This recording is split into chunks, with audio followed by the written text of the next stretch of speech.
Order, members, order. The Minister of Health, Social Services and Public Safety wishes to make a statement to the House this morning. Minister. Mr. Speaker, in recent weeks I have informed the Assembly about serious failings in the quality of care provided to patients and robustness of governance arrangements in both the Belfast and Northern Health and Social Care Trust. My approach in responding to those failings has been to find out what went wrong and to ensure that action is taken to correct it, as these are serious matters and deeply concerning to those patients and their families who have been affected by them. In my previous statement, I said I wanted to establish the facts concerning these failings and to take immediate, medium-term and long-term action to correct what went wrong and to ensure that the necessary learning would be applied across the entire health and social care system in Northern Ireland. I will come on to further actions taken to address the specific failings of the Northern and Belfast Trust shortly, after I outline for members the key elements of my strategic approach to improving the quality of care provided to patients and the robustness of governance arrangements across the health and social care sector in Northern Ireland. There are three key elements to this strategic approach. They are a review of unscheduled care, staff involvement and governance. Firstly, members will recall that following the major incident at the Royal Victoria Hospital's emergency department declared by the Belfast Trust on the 8th of January, I commissioned the RQIA to conduct a systemic assessment of arrangements for unscheduled care in the Belfast Trust with a view to informing the wider picture regionally. The review, which is currently underway, is being carried out by eminent professionals, each expert in their field of unscheduled care. Its remit is to examine the fundamental underpinning systems, processes, resources and model for unscheduled and emergency care, including how we build sufficient resilience regionally. At this point, Mr. Speaker, I can tell members that the review team has been working with the Belfast Trust to gain an understanding of the flows of patients to and within the hospital in the Trust. A wide range of relevant information has been sought and provided by the Belfast Trust, the Health and Social Care Board and other HSC organisations, including the Northern Ireland Ambulance Service. Members of the review team have had a comprehensive briefing by the Chief Executive and senior executives of the Belfast Trust on the programmes of change which the Trust has been undertaking to improve hospital services in Belfast.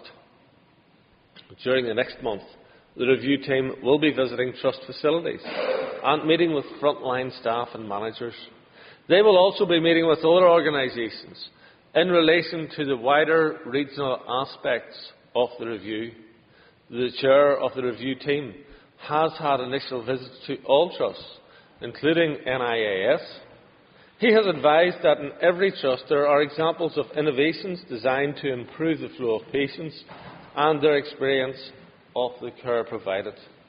Mr. Speaker, the review team will provide the report to me in June, but I am not prepared to wait for the receipt of the final report and recommendations in June. I want to see actions now. I welcome, therefore, that to help share the learning across organisations and to consider initial findings from the work of the review team, the RQIA will be holding two summit events in May. The outputs from these events will help inform the recommendations of the final report of the review, which I have asked to be completed by mid-June. The review team's report will provide one of the three building blocks on which the improvement in the quality of patient care and governance will be taken forward. In terms of staff involvement, I want to ensure that the need for best practice in unscheduled care is maximised across the HSC and is addressed urgently. I believe there is no better way to do this than to directly involve the staff who deliver that care and to empower them to act. Staff involvement is therefore the second building block on which I intend to deliver positive change. In that respect, I participated in the Royal College of Nursing Emergency Care Summit on the 19th of February, where I heard at first hand the views of emergency nurses and their commitment to drive emergency care forward and improve care for our patients. Members will recall that in my statement to the House on the 18th of March, I announced that the College of Emergency Medicine had agreed to hold an unscheduled care summit, which will pull together information from a wide range of unscheduled care experts and foster action across the HSC. The Unscheduled Care Summit, which takes place tomorrow, is about whole system solutions. I said before that many of the solutions to the challenges in emergency departments will be found outside the door of the ED. And that is why I have asked the College to ensure that the summit brings together some of the most senior representatives of hospital medicine, general practice, nursing, social work, allied health professionals, as well as managers and representatives of the trade unions in Northern Ireland, and charges them with looking at these issues systematically. As I told this Assembly on the 18th of March, the College has also agreed to work with my department and the wider HSC to hold a follow-up event 60 days after the summit, to build on the outcomes of the summit and develop recommendations on how to maximise the effectiveness of urgent and unscheduled care services in Northern Ireland. I expect that the summit and follow-up event will not only share vital learning, but will also produce definitive proposals for my consideration in June of this year, alongside and complementary to the RQIA's report. Mr. Speaker, today I am announcing the third building block of my strategic approach to delivering the improvement that this Assembly and the public have asked for. I want to see if a step-change improvement in the quality of governance arrangements across the HSC is needed, and whether these support a culture of openness and transparency, a culture of inquiry and learning, a culture of redress and making amends when we get things wrong. Subject to appropriate approvals, I am commissioning external experts from outside Northern Ireland who have a high level of expertise in the field to undertake a study to provide me with their independent advice on the effectiveness of these governance arrangements and how they can be further developed and strengthened. In order to secure the best possible response for the population of Northern Ireland, an initial approach has been made to the former Chief Medical Officer for the Department of Health in England, Professor Sir Liam Donaldson. I am pleased to advise the Assembly that he has indicated that he would be willing to take up the assignment. You will be no doubt aware that Professor Sir Liam Donaldson has extensive experience in healthcare. From 1998 to June 2010, Sir Liam was Chief Medical Officer for England and the United Kingdom's Chief Medical Advisor, and his record and achievements speak for themselves. Internationally, Sir Liam served as a member and Vice Chairman of the World Health Organization's Executive Board, and conceived of, founded and led the World Health Alliance for Patient Safety, an initiative that moved action on safety to a global scale. Terms of reference for this piece of work, which I expect will be completed by the end of the year, are appended to the statement and are also available on the Department's website. Mr. Speaker, my strategic approach to improving the quality of care and the effectiveness of governance in the HSC could not be clearer. 3 significant and serious building blocks to bring about improvement. 1 is already underway. The 2nd will begin tomorrow, and the 3rd I have announced today. All involving eminent people, each expert in their field with wide experience of healthcare, all working to clear terms of reference, and are all taking place within a coherent strategic approach and driven by my resolve and determination and commitment of all in the health service. While it is crucially important to learn from the past, it is essential to look forward to the future and to ensure that in learning from the past, appropriate actions are taken to ensure delivery of high quality, safe and effective services underpinned by robust governance arrangements across the whole health and social care sector. And that is exactly what my strategic approach is intended to do, and that is what I intend to deliver. Mr. Speaker, I have made clear and demonstrated my commitment to openness and transparency in relation to our health and social care services. I have apprised this Assembly and the citizens of Northern Ireland of the serious issues in relation to the Northern and Belfast Trust as soon as possible after I became aware of them. In that respect, I want to take this opportunity to provide the Assembly with an update on matters relating to both trusts. In my written statement to the Assembly on the 20th of March, I informed members about the continuing work of the Northern Trust on the implementation of the improvement programme and about findings emerging from the second phase of the implementation. Following the statement, there were a number of reports highlighting the pain and anguish suffered by the families of those patients who directly experienced serious deficiencies in the quality of care that they received.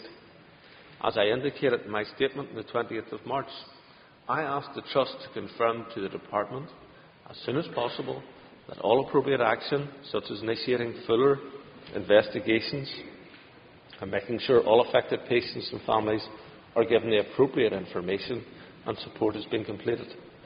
I also asked them to ensure that these individual cases have all been reported appropriately, properly investigated, and that learning from these instances is effected within the Trust and more widely within the HSC as necessary. I want to update members on the assurances that have been provided to me. The Trust has advised me that they have informed the families in all 20 cases. I want to be clear here that I expect there to be meaningful engagement with families, which includes giving them the opportunity, if they wish, to participate in the serious adverse incident investigation. The families should be afforded sight of the final report and be informed of the progress with the implementation of recommendations. I am seeking assurances from the Trust that appropriate actions have been taken in all 20 cases, to report to all relevant authorities, including the coroner, to investigate the incidents, to identify learning, and to implement recommendations from completed investigation. Some of these investigations are still ongoing, and I will be receiving regular updates in the future and will keep members fully informed. Mr. Speaker, on the matter of the Northern Trust, I would, if I may, like to take the opportunity to clarify that the turnaround team was appointed to the Northern Trust in December 2012, not 2011, as I inadvertently indicated in response to an oral question to the Assembly on the 31st of March 2014. Mr. Speaker, in relation to the Belfast Trust on Monday the 10th of February, I delivered a statement informing the Assembly of my instruction to the RQIA to carry out an inspection of the Emergency Department and the Acute Medical Unit at the Royal Victoria Hospital over the weekend of the 31st of January to assess the quality of care and dignity afforded to patients in those facilities. A Belfast HSC document entitled Improvement Plan for Unscheduled Care in Belfast Trust, which is being published today on the Belfast Trust website, details the actions that have been taken to improve unscheduled care for patients. The final report of the findings of the RQIA inspection will also be published this morning. Despite the failings identified in this report, one clear message also shines through, and that is the commitment of the staff to their patients. Staff who are genuinely upset whenever they feel they have not, for reasons outside of their control, given the best care to their patients.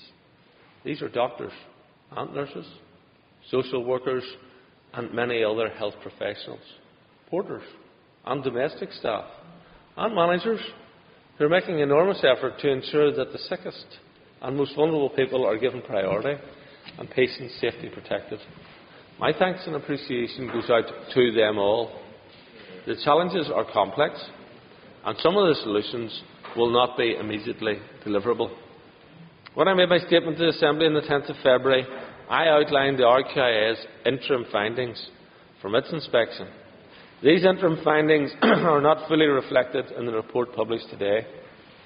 I was deeply upset to hear suggestions that dignity is not always afforded to those who die in our emergency departments. This cannot continue, and this must change. I was angry that people had experienced at unacceptable levels of care. I was angry that staff did not feel supported in delivering the care that they wished to. And I was particularly angry at the suggestion that targets should come before patients. This is unacceptable, and I cannot and will not tolerate it. Mr. Speaker, in response to the findings of this report, I asked the RQIA to secure from Belfast Trust a detailed action plan, setting out how they will address the failings and issues identified. That action plan, in the form of a quality improvement plan, is included within the RQIA's report and describes how the Trust is addressing all of the recommendations in the report. The document the Belfast Trust is today publishing complements and provides further details in relation to the quality improvement plan in the RQIA's report. Following receipt of the RQIA report at the end of last week, my officials met with senior teams of the Belfast Trust, the Health and Social Care Board and the Public Health Agency to consider the RQIA's recommendations and the Trust response as set out in the Trust Quality Improvement Plan. At this meeting, both the Health and Social Care Board and the Public Health Agency confirmed that the Trust Improvement Plan was a reasonable response to the findings and recommendations in the report. The RQIA has also confirmed that it has accepted the appropriateness of the Trust Quality Improvement Plan in relation to taking forward the recommendations of its report. The Improvement Plan presents an opportunity to improve the service and give better care to patients. It is critical that the plan is implemented without delay, and I have advised the Trust of my clear expectations in this regard. I have also assured the Belfast Trust that it will have the full support of myself, the Department, the Health and Social Care Board and Public Health Agency in taking forward this challenging agenda. My department is also updated on the immediate actions taken by the Belfast Trust following its meetings on the 5th of February with the RQIA, at which it was presented with the RQIA's interim findings. Details of the immediate actions being taken by the Trust were included in my statement to the Assembly on the 18th of March, and I am pleased to provide a further update.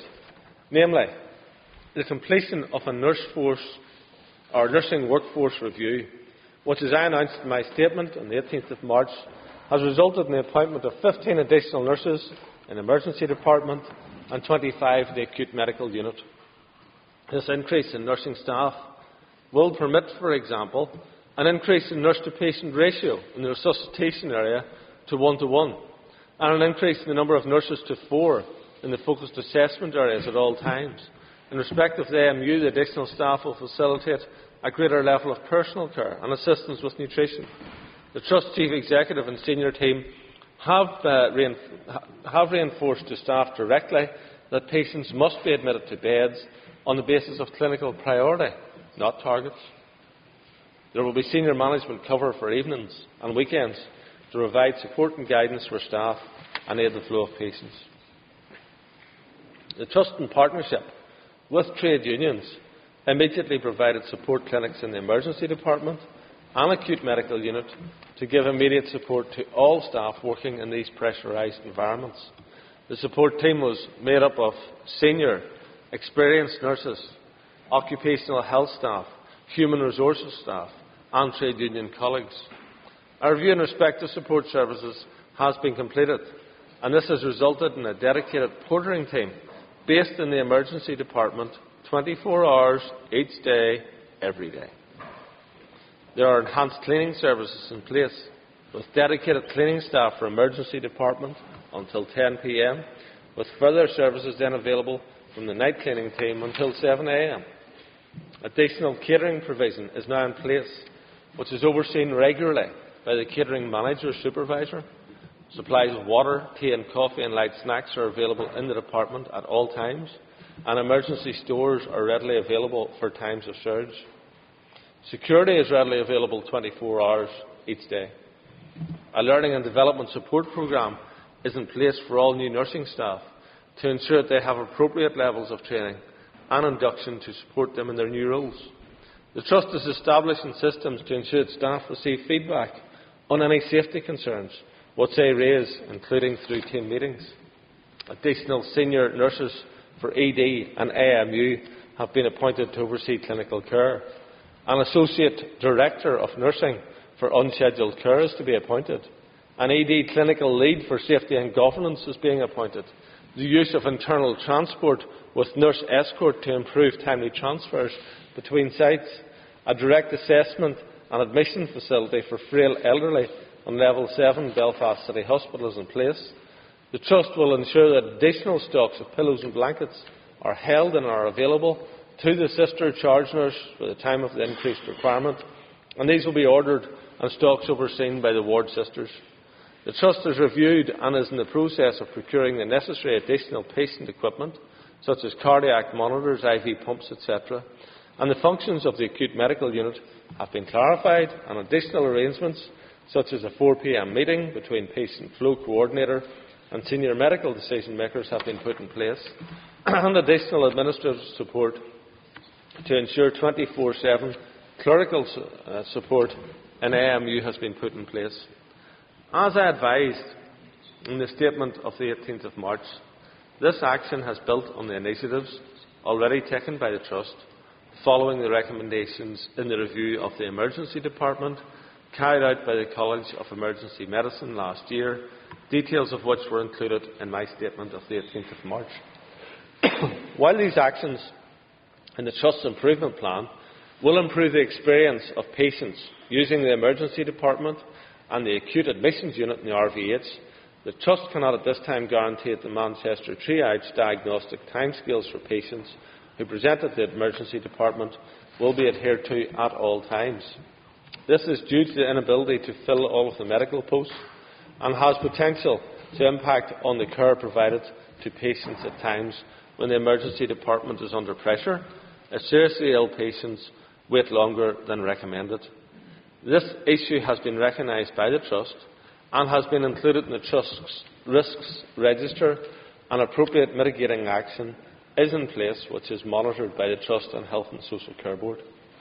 While I am looking to the Belfast Trust to ensure a consistent approach is taken to the implementation of its quality improvement programme, members can be assured that these bodies with responsibility for commissioning and regulating the health service will remain vigilant in discharging their responsibilities as we move forward, and I shall be seeking their assurance that progress continues to be made, that things have improved and that momentum is maintained. Mr. Speaker, I have previously referred to the 5 serious adverse incidents related to the quality of care provided by Belfast Trust. These incidents caused all of us to have concern about the quality of governance in the Trust. My department wrote to the HSC Board in February 2014 to ask them to review completed Emergency Department linked SII investigations to ascertain whether delay may have been a contributory factor, the involvement of families and carers in the investigation process, and the involvement of the Coroner's Service. The work, which will cover serious adverse incidents investigations between 2009-13, is underway, and it is anticipated that it will be completed by the end of April, early May. I have updated the Chair of the Health Committee on this timeframe and will provide a further update to the Committee once the analysis is available. Whilst I am confident that our services are overwhelmingly safe, delivering better outcomes than ever, and the experience of the vast majority of patients, clients and their families is a positive one, there is clearly a need to provide greater independent assurance on the safety of services. Throughout the rest of this year, RQIA will continue with a series of planned reviews, including a review focusing on the experience of older people in acute care, a separate review focusing on discharge arrangements from acute hospitals, and a review focusing on the implementation of the regional stroke strategy. In addition, as part of significant change to the work programme of the RQIA, I have decided that the RQIA will, from 2015-16 onwards, undertake a rolling programme of inspections of the quality of services in all acute hospitals in Northern Ireland each year. Currently, inspections of acute hospitals are limited to hospital infection prevention and hygiene. These inspection reports will be published by RQA on a hospital-by-hospital basis as they are completed, and will focus on a range of quality indicators around triage, assessment, care, monitoring and discharge. Members will appreciate that the important linkages between the programmes of work already scheduled and the further work that I have now asked RQIA to undertake. In the interest of openness and transparency, and in order to provide reassurance where possible, I have instructed all 6 trusts that they must, by the end of September 2014, review all serious adverse incident reports completed between January 2009 and December 2013 and provide information to my department covering their engagement with families. In cases where patients or clients died, their compliance with statutory requirements to inform the coroner, confirming that escalation and reporting to other organisations has happened appropriately, and if there are any general or specific issues reporting any not previously identified which should be brought to my attention. Whilst this work will initially be undertaken by trusts themselves, the Health and Social Care Board, given its responsibilities for serious adverse incidents, as well as my department, will consider any findings. The RQIA, as part of a planned review of adverse incident management, reporting and learning, will later this year independently investigate and quality assure the work which each trust has undertaken as part of this exercise. The RQIA will also, as part of the same planned review, consider the appropriateness of trust systems for identifying serious adverse incidents by considering their current arrangements for reporting and handling adverse incidents, litigation cases and complaints. This will involve RQIA sampling cases from the adverse incidents, complaints and litigation systems, and reviewing trust systems for identifying, where appropriate, these cases as SAIs. This work will complement and support the wider governance review that I am commissioning. Whilst a number of reviews and investigations will be ongoing, it is important that we should continue to implement improvements which have already been identified. Today I have given the go-ahead for the phased regional implementation of an enhanced assurance process for all deaths in hospital in Northern Ireland. The mortality and morbidity review system, which is being developed by Belfast Trust, will be rolled out across Northern Ireland hospitals over a 3-year period and will record, review, monitor and analyse all hospital deaths. The system, used effectively, will provide additional scrutiny of the death certification process, enhance a culture of learning across trusts, improve reporting of serious adverse incidents where death has occurred, act as an additional safeguard to ensure that deaths are appropriately reported to the coroner, and improve the quality of information provided both to the coroner and as part of the serious adverse incident notifications. Rolling out this system will ensure that the causes of death are accurately recorded, reviewed and analysed, thereby facilitating the identification of poor care management, learning from errors, openness and transparency, and improvement in patient safety and care. This will not only provide a means by which to quality assure information on deaths at hospital level, but will provide additional assurance and oversight in line with statutory responsibilities and ensure the identification and sharing of learning from all deaths that occur in our hospitals.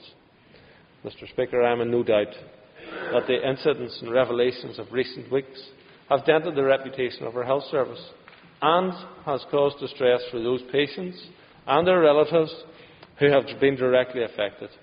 I hope that the actions that I have set out in the statement will provide reassurance and alleviate the worry that has been caused to many.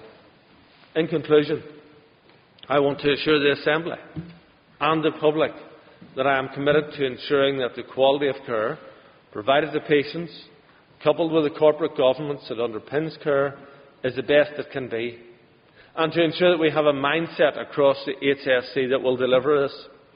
All of the action that I have taken in recent weeks and the further action that I have announced today are designed to give assurance that the provision of high-quality care and robust systems and procedures are the routine day-to-day business of the HSC, and when failings do occur, these are quickly identified and rectified with openness and transparency. I believe that the facts to be established by the reviews to report later this year will confirm this to be the case. However, I also want to ensure that we learn from recent experience and refocus or redirect our efforts where necessary.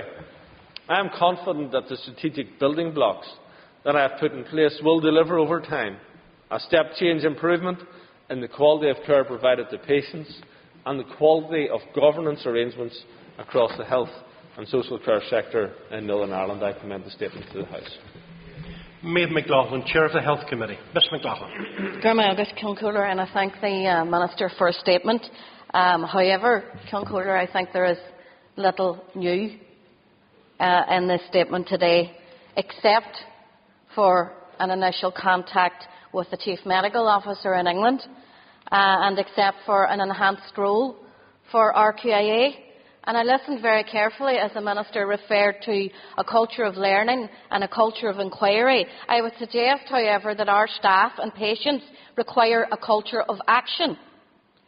How will the Minister deal with that criticism, that this statement today is simply another review? It does not deal with assurances to families. It does not deal with increased recruitment, closure of beds or workforce planning.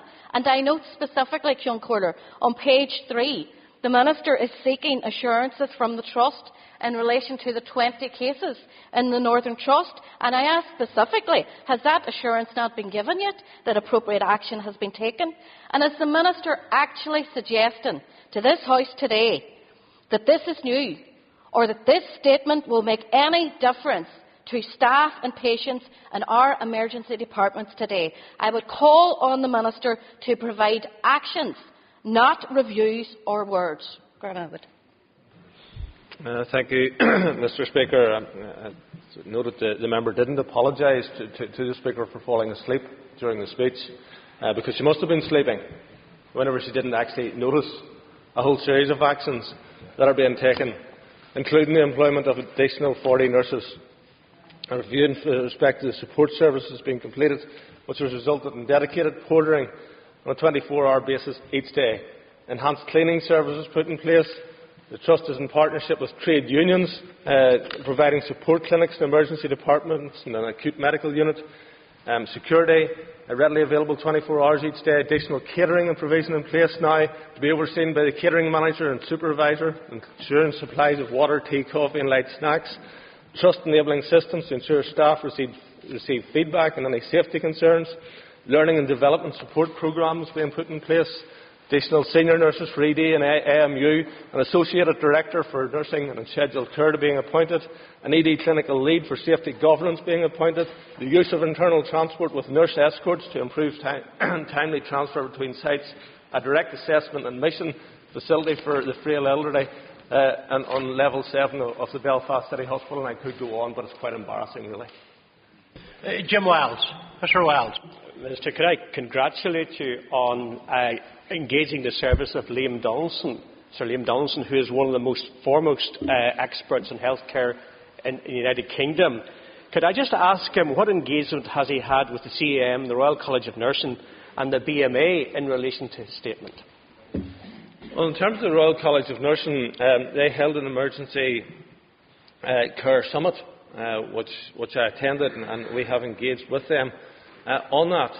And following on from that, the College of Emergency Medicine are holding a major summit tomorrow, which will involve all of the key people, including the nursing staff, and that again will be followed up in 2 months with further work on the findings of tomorrow and how we have actually implemented the recommendations coming out of tomorrow's summit.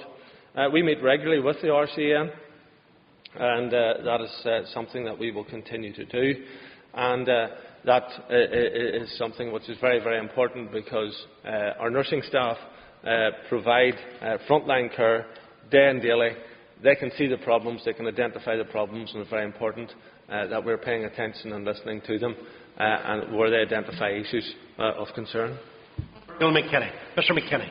Thank you, Mr. Speaker, and the Minister, and deal with the issue of SAIs. Mr. Speaker, the Minister makes plenty of reference to openness and transparency, but let's be clear.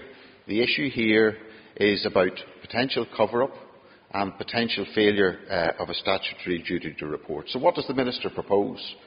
SAIs will be investigated not by an external authority, but by the same trusts who have initially held the information in the first place, and then the Health Board and the Department will consider their investigation into themselves.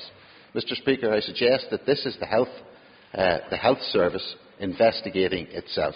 And can the Minister tell us where is the openness and transparency in that? I think another member hasn't been paying much attention. I know it's a long speech, and maybe some people's concentration doesn't last very well. But I'm not sure what the member precisely thinks that we're asking Sir Liam Donaldson to do. Roy Banks. Mr. Banks. I would thank the Minister for his statement in terms of promoting quality and good governance. But like others, I have noticed that it regurgitates much that has been said before. But we've learnt today of a very basic failing at Antrim Hospital in terms of a plastic tube being inserted into the wrong patient. A memo has been issued highlighting the role of ward staff, X-ray porters and indeed radiographers. But can the Minister indicate to me that in order to produce better quality healthcare and good governance, what additional resources will be provided to enable staff to cope with the pressures? And would you agree that every member of staff has a role to play in order to ensure that the right patient gets the right treatment? Well, in terms of the issue, the member may think that we're living in some world of utopia where you have 70,000 people employed and nobody ever makes a mistake. And unfortunately, people do make mistakes. And the memo that went out from the Northern Trust was to assist and to help to ensure that mistakes are minimised and they happen less frequently, and that's something that's very important. You see, what people seem to fail to understand about the serious adverse incident reporting, it is very much a process of this has went wrong, this is how it went wrong, and this is how you can avoid this happening in the future. That's what we're about. And we need to be open and we need to be transparent about these issues if we are to constantly improve the services that we provide. And the truth is that we provide much more extensive care than was previously the case to people who are very often very, very ill. And the consequence of that can be sometimes it doesn't work out right, and sometimes it can be because of human error and because of failure. And we need to ensure that we minimise that, and that is the work that we are trying to do. That is what we're trying to deliver. In terms of interaction between staff and the HSC, there were in excess of 15 million key interactions between staff and patients and social care clients. There's over 78,000 people employed in commissioning and delivering the full range of health and social care services. So one can understand that it doesn't take you to have a very large percentage to have serious adverse incidents. We can get it right 99.9% of the time, but whenever you have 1.5 million interchanges, it can still be quite traumatic for a number of people.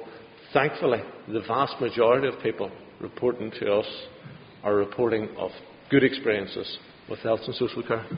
Kieran McCarthy. Mr. McCarthy. Mr. Speaker, thank you very much indeed, and I thank the Minister for his rather lengthy statement this morning. And I must say, I did notice that it was delivered with less enthusiasm than perhaps previous statements. It's perhaps a sign that the Minister is getting tired or disillusioned or maybe fed up making excuses for inefficiencies around the health service. However, we are where we're at, and I just want to go back to the question of the staff involvement. He does say in this statement that he I participated in the Royal College of Nursing Emergency Care Summit on the 19th of February. Well, I can tell the Minister that our committee, the Health Committee, met the Royal College of Nursing in Health Committee about a couple of weeks ago, and they were absolutely at their teller's end in relation Could to... I encourage the member to come to his question? I will do my best, Mr. Speaker. They were at their teller's end in relation to how they were being treated, and the Minister was met in February. Could I ask the Minister, when will these hard-working, hard-pressed staff see the light at the end of the tunnel? Because if nurses and their staff are under extreme pressure, there is no doubt our patients will suffer, and perhaps that's one of the reasons why we're in the mess that we're in today. Thank you. I have to be very blunt about it. Our entire system's under extreme pressure. So I recognise that nurses are under extreme pressure, as are the clinicians, as are the management, as are the staff who are on the floor the porters, the cleaners and all of the other ancillary staff, as are allied health professionals and social workers. And the pressure is largely arising as a consequence of more and more work. We're victims of our own success in that more people are living longer, and the consequence of that is that we get more ill people with many complex conditions arriving at our hospitals, very often unscheduled, emergency care, and we have to respond to that. And I'm being asked to respond to it very often with less and less. Indeed, next year I'm going to be asked to respond to it with 70 million less as a consequence of welfare reform. And we can't get away from these things. If others wish to starve the health service, don't come complaining if the service isn't as good as you anticipate it should be. We have managed to improve things considerably over the course of the last 3 years. We've managed to improve the outcomes in terms of cancer, managed to improve the outcomes in terms of cardiac care, of stroke, of sepsis. Those are the big killers in our hospitals. We've managed to reduce waiting times, but I cannot do it, and I don't think anybody else could do it, with the proposed cuts that are coming our way as a result of welfare reform. The House needs to be aware of it. The public needs to be aware of it. Those people who want to put welfare reform before health will diminish the health care of our population, and we need to be very clear to the public that if that's a choice that people in this Assembly want to make, that the public will suffer as a consequence. Pam Cameron. Mrs. Cameron. Thank you, Mr. Speaker, and I thank the Minister for his statement, his lengthy statement to the House this morning. And I sincerely hope that the cuts in relation to welfare reform do not come into place, and I hope the parties opposite come to their senses fairly soon. But can I ask the Minister if what assessment he makes of the desire of staff for transparency and learning within the health system? Well, certainly in terms of staff, I can only see a powerful desire to ensure that things are done in a much more open way than was previously the case. And I think that there was a culture that existed within health for many years that wasn't the way things were done. But people recognise, and I think particularly after the hyponatremia inquiry, the detrimental impact that was had first and foremost on the families of a lack of openness around the hyponatremia issues. And the consequences were absolutely devastating for those families. But it also had a hugely detrimental impact upon the members of staff, on the doctors and nurses, and people can recognise very clearly that that is not somewhere that we wish to be in the future, and it is much better to actually be open about these things at the outset. And I don't think that we want to be getting into a claim culture in Northern Ireland about health, because it would have the ability to actually destroy the health and social care system if that's what it becomes. We need to be open and transparent with people whenever mistakes are made, and there needs to be an understanding by everyone that on occasions mistakes are made, but that we as trusts need to, or we in the health service need to be ensuring that we minimise that, and we seek to ensure that we provide the best possible care to all of our people at all times where that is possible. Mickey Brady. Mr. Brady. Where am I got Concordia? I too thank the Minister for his statement. Minister, in relation to an answer to the question from the Chair, you went through a litany of changes. Might it be naive to suggest that these already should have been an integral part of the health service? And before we have reviews about the reviews and the innumerable reviews that we have already, does the Minister think realistically that transforming your care can be introduced to any degree until all of this is completed? Well, I might remind the member that his party did hold this department at one stage. And much of the stuff that we're talking about in terms of culture wasn't challenged whenever his party held the department. It's us. We are seeking to change the culture that people are carping and complaining about. You didn't seek to change the culture. Mr. Speaker, the opportunity existed for previous ministers to do it, and they didn't do it. So don't come criticising me when your own minister didn't do it whenever Sinn Féin held the department. Ian McRae. Mr. McRae. Thank you, Mr. Statement. Can I welcome the Minister's statement and indeed commend him for coming to the House with this statement and doing what many other ministers don't do, and that is come with the good and the bad news. So can I commend him for that? In the Minister's statement, he refers to the rolling programme of the RQIA in respect of hospital inspections. Can the Minister provide some further detail on how he sees that rolling out? I thank the member for the question, which is actually more about how we can improve things as opposed to complaining and making a virtue of it. Previously, RQIA unannounced inspections of hospitals were limited, and they were limited to hygiene and cleanliness. So we're proposing that inspections will actually focus on a number of quality indicators about triage, admission, assessment, and indeed discharge. And all of those areas will be covered. And the proposed programme of inspections, first of all, will be unannounced. They will focus on a selection of quality indicators which won't actually be pre-notified to the trusts. The RQIA inspection reports will be published on a hospital-by-hospital basis as and when they are completed, so you can benchmark off the best. And RQIA already have a number of planned reviews underway which will focus on acute hospitals and which are more wide-ranging than focusing on particular services. And the reviews will include a review of the experience of older people in acute hospitals, which is very important, and discharge arrangements for our acute hospitals.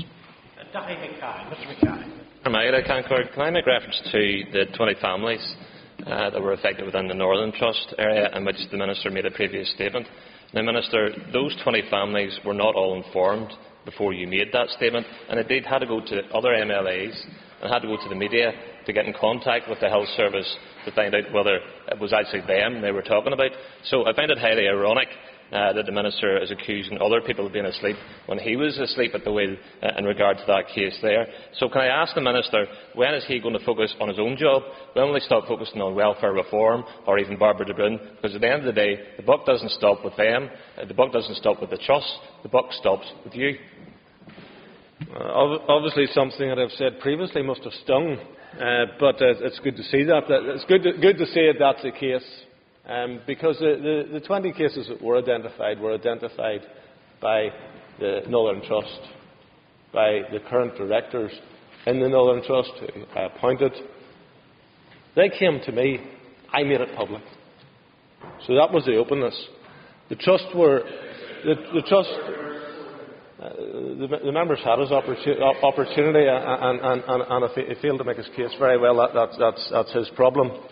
The Trust sought to inform all of the individuals, families that were involved, and I asked the Trust to ensure that meaningful engagement took place. So that is a matter that I have been very clear about, that meaningful engagement must take place with the families, which will include giving them the opportunity, if they wish, it's not all of the families do wish to do this, but to participate in the serious adverse incident investigation, that they should be afforded sight of the final report and be informed of the implementation of the recommendations. And my department has written to the Northern Trust to seek further information in relation to the 20 cases. So we're not asleep at the wheel. We're very much focused on ensuring that the Trust follows up on what we've asked. And investigations are still ongoing, and I will be receiving regular updates on the outcome of these investigations and to receive an update on the implementation of the recommendations. Sean Rogers. Mr. Rogers. Mr. Speaker, and thanks to the Minister for his statement. Minister, you talk about whole system solutions, and if we are to learn from the past and provide a strategic approach to healthcare provision in the future, do you not think, Minister, it's long past time that you agreed to an independent review of transforming your care to measure its effects on pressures and patient outcomes? The only issue, and I asked members previously, If we've got better ideas in transforming your care, we need to hear about them. So those people who are suggesting that we shouldn't now proceed with transforming your care, what are they proposing? That we build 2 additional hospitals with no 1,000 beds in Northern Ireland? And if that is what they're proposing, because I'm proposing taking people out of hospitals and providing care and support for people outside of hospitals and ensuring that they receive the appropriate care. So what are other members proposing? If they're saying transforming your care isn't the way, what are they suggesting and proposing? We will await. There's plenty of time. We've got months ahead to hear of the ideas. The only issue that I have about transforming your care is that I want to see it implemented faster, quicker, better. And that's where my pressure will be coming on, not for a review of it, but for faster implementation of it, because it is the only way forward that I can see. It is the only way forward that my health professionals can see. The experts, the Chief Medical Officer, all of the team identify that transforming your care is the best way forward. It isn't something that is completely new and radical. It is completely logical. And that is why we will continue to go down this particular route. John McAllister. Mr McAllister. Thank you, Mr Speaker. And it's great to see collective responsibility of the government working so well. Could I ask them on really in several points, workforce planning, no clear strategy how you're going to fill vacant posts at either Lagan Valley or the Down or hospitals like that. As Mr McKinney pointed out, effectively the health service investigating itself. And crucially of all, setting aside the welfare reform, TYC is to take 83 million out of the acute side of the health service and move it into social care. Does that not effectively leave his flagship policy dead in the water? Certainly doesn't. And moving money from one to the other is completely rational. For example, and I see some members getting excited already. For example, in mental health care, just a few years ago, 60% of mental health care budget was spent on hospitals, 40% in the community. It is now 56% in the community and 44% in the hospitals. So the shift of funding has actually ensured that we improve healthcare by moving away from a hospitalised, institutionalised system to a system where we can provide a greater level of care in people's own homes, in people's own communities, in the primary care facilities. So we make no apology for moving towards identifying people's conditions at an earlier point, intervening at an earlier point, providing the support and care for persons in those situations in the community where they belong, as opposed to institutionalising people in hospitals. John Dowd. Mr Dowd. Mr Speaker, I hadn't intended asking any questions, and I certainly don't mean to cause the Minister palpitations. But having listened to the answer he gave to my colleague earlier about the review of all adverse incidents, Minister, this is déjà vu, isn't it? We've been here before asking health trusts to investigate themselves. Surely that's not on. Well, it's always good when I provoke Mr Dallett to ask a question, and that's what this chamber is about. It's about exchange, it's about question and so forth, so I welcome that. We have sought to ensure that we can move things forward in terms of all of this. The Trust have the information at hand, so they will have a course of work to do. But in terms of governance, in terms of openness and transparency, in terms of the inquiry, in terms of the learning, the culture of redress and making amends, we are commissioning the services of Sir Liam Donaldson. And he will be carrying out a course of work in all of that with independent advice on the effectiveness of the governance arrangements and how they can be further developed and strengthened. And I think that bringing someone of that standing in to assist us is something which is very, very significant, and I welcome the fact that Sir Liam Donaldson is prepared to take up the assignment, and I have no doubt that we will all have something to learn from his extensive experience and skill which has been gained over many years, not just in the United Kingdom but right across the world. Jim Allister. Mr. Allister. Thank you.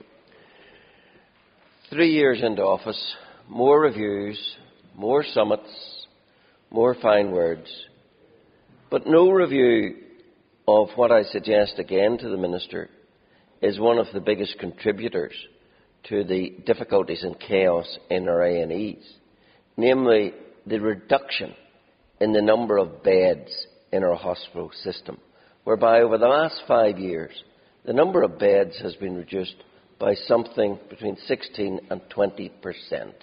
Isn't that a big contributor to the logjam in our system? Well, in terms of the reduction in beds, the member also needs to understand that people are staying for shorter times in hospitals, and consequently there is a lower requirement.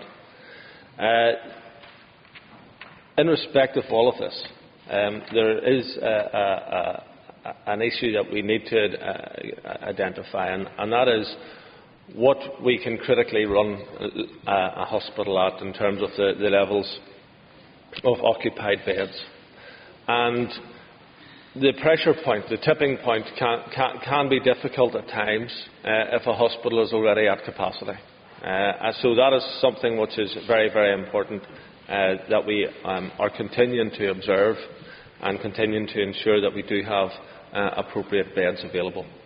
But the truth is, and the member should be aware of it, and the House should be aware of it, that around 30% of our hospital beds are being used by people who could have been discharged. Now, some of them may be only there for a day longer than they should be, but who could have been discharged. And therefore we need to do more work on the social care side of it, to ensure that the appropriate packages are in place, on the step-down facilities, to ensure that people who still require a considerable amount of care, but not necessarily hospital care, have that available. And there's courses of work that can be done. But I don't believe that the answer lies in creating more hospital beds. The answer lies in ensuring that we absolutely maximise the utilisation of our hospital beds and ensure that people are discharged at the appropriate times and to the appropriate locations. George Robinson. Mr. Robinson. Thank you, Mr. Speaker.